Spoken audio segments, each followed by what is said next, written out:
ஆண்டவர் சொல்லுகிறார், உன்னுடைய வழிகள் கோணலா இருக்குது.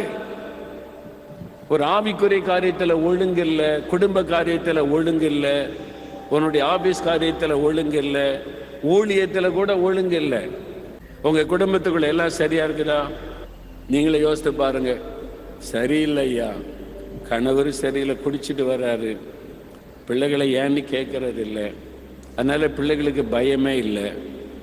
பிள்ளைகளை தட்டி கேட்டு அப்பாவே எப்படி இருக்காரு, நீ என்ன எப்படி இருக்காருன்னு, அதனால பிள்ளைகள் இஷ்டத்துக்கு நடக்கிறாங்க.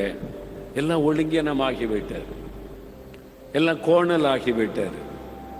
ஆண்டவர் சொல்றாரு, என் மகனே மகளே, நான் கோணலானவளை செவ்வையாக்கும்படி உனக்கு முன்னாலே போகிறேன்.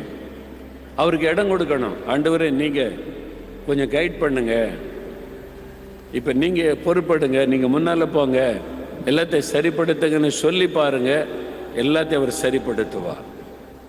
உங்க வீட்டு காரியத்தை சரிப்படுத்துவார், ஊழிய காரியத்தை சரிப்படுத்துவார், பிள்ளைகள் காரியத்தை சரிப்படுத்துவார், ஒழுங்கினத்தை மாற்றி கோணலான காரியத்தை மாற்றி எல்லாத்தையும் ஒழுங்கு பண்ணி தருவார். அதுக்கு தான் ஆண்டவர் இன்னைக்கு வாக்கு கொடுக்கிறார், உனக்கு முன்னாலே நான் நடக்கிறேன். அல்லேலூயா.